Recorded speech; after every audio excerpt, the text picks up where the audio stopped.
Y'all, we have Yanni coming back. I know some people are a little upset about our technical glitches, but don't worry, Yanni is coming back. When will that be, Rick? Michael? Any moment. 2 minutes, and Yanni's coming back. 2 minutes, Yanni's coming back. And then Erica. Not that we don't love kittens. Not that we don't love kittens, but we had a little technical glitch with our audio. With Yanni, maybe you can push Yanni to adopt a kitten. Or two. Maybe Show this guy with the camera, by the way. this little one, I know, I love this little one, but my 2 cats would be really upset if I brought another one home. Okay, Yanni's coming, so we're going to have to let the kitties go, but again, spay, neuter, and adopt pets. Thank you so much. Thank you. Thank you. Sorry, I don't want to trip you on this microphone here. Don't be serious. You're asking questions, right? Cali, Okay, and let's just make sure they're really, when we do questions, they're really clear and concise.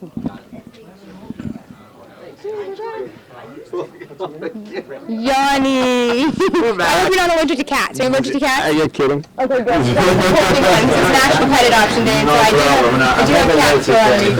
Okay, good. Thank you so much for joining us again. We have a lot of loyal fans. By the way, that's not dressed like gladness.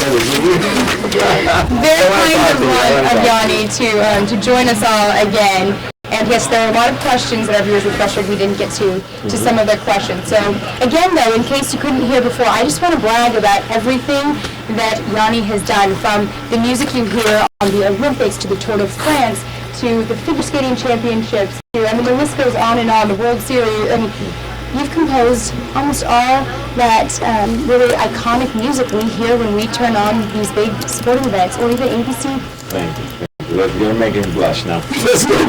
Thank you. It's really nice. I like music because I love doing it. It's a way of expressing myself. And when it finds its way into people's hearts and you can touch people and move people all over the world, like I've been fortunate to have done, it's just such a great reward. And you are a self-taught musician, a self-made musician. I understand you taught yourself piano, which I took piano for 6 years and I'm still awful. So the fact that you taught yourself and are a master is quite impressive. Well, I had a desire for music. I just was terrible at taking lessons. I didn't want to take lessons. And my father was intelligent enough to allow me not to do that. He didn't push me. So when I was a little kid, I would crawl up on the piano and try to play melodies that I liked. And that's how I started, and he helped me develop perfect pitch, which is a very useful tool nowadays for composing, because when I hear a sound, I know what the note is and all the chords. Perfect pitch is also, though, a rare and unique gift. I mean, you can't really develop it. I think it's something you're born with, or you have it yourself. Actually, we used to think that. And now new psychology says, new studies, and I don't know if they're right, it says you have to develop it by the age of 9. It's something you develop. And if I go back in my history, there was a time when I was younger that I didn't have it. And I think I developed it around 7 years old, and I thought that everybody in the world had it. They just didn't know what the notes were called. So we have some viewer questions now. Yes. And what the viewers ask. You come over here, Ben, because we need to go here. So what's the first viewer question from Ben French? I like to call him Frenchie. Frenchie. The first viewer question is, you used to say that you didn't want to have lyrics, but now you do. What changed? What was the catalyst for the lyrics? Yeah, well, the voice, the human voice is the most powerful instrument known to man. It's the most expressive instrument. I have been working with violins and dudukes and a lot of instruments that are extremely expressive, and they come very close to the human voice, but nothing as powerful as the human voice. I did have a problem with lyrics. The way I bypassed it was, I thought, okay, if I don't like it, we don't have to use it. So 2.5 years ago, we started, let's do one song. If I don't like it, throw it away. It's no big deal. So I let our singers pick any melody that I have done in my whole catalog from anywhere that moved them personally and write some lyrics for it. Now, it just so happens that Leslie Mills, we talked about her earlier, is an amazing poet, and people, when they read her lyrics, will understand. She really understands the soul of the songs. And I, as a composer, feel extremely comfortable with what has happened to the soul of the piece. It hasn't been lost. Just a new layer has been added. It's another element you're adding. Yes. I was afraid that lyrics would take a song and put it into a box and tell you it's about this. So if the lyrics are written in such a way that it opens the song up, then I don't have a problem. Plus, I gain the fact I have the human voice. And I don't lose it. We were talking a little earlier. When I go out on tour, I still have some of the best musicians in the world. Right. They're still going to hear who I think is the best violinist on the planet. His name is Samuel Gervinian. He's still with me. He's going to play. Well, that's interesting because I think a lot of times, like you said, the voice becomes the dominant instrument. Yes. Where now you're just looking at the voice as one of the many instruments you're using in your pieces. Exactly. Everything is a voice. The violin is a voice. The human voice is a voice. The cello is a voice. I have a cellist from Russia that it's just ridiculous when he plays. It's just amazing. And all of that used together, it causes a variety. And I hope that the concert will go by very fast for the audience because there's so much variety and there's so much interaction and intensity, and the level of their development, their musicianship, the way they can sing is so high, in my view, that when they come together, there's explosions take place. And I'm just Nice about to put it. Papa in the middle having a good time. It's an explosion of sounds. Okay, I'm going to get to another viewer question because I know there are a lot of them. So. Another viewer asked, they say they love Forever With You, and they want to know if Leslie knew what the lyrics were about when she wrote them.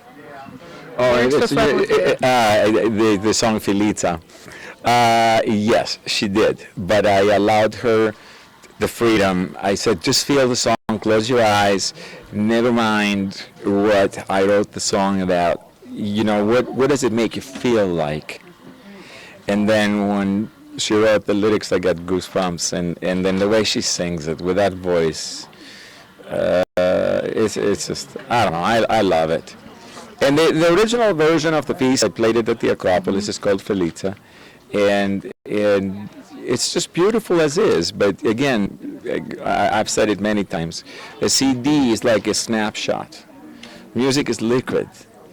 Even if I try to do the same song tomorrow with the same band exactly the same way, I can't. It will never sound or be the same. Right.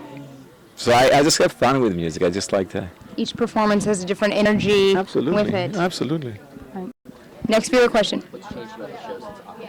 What has changed about the show since Acapulco?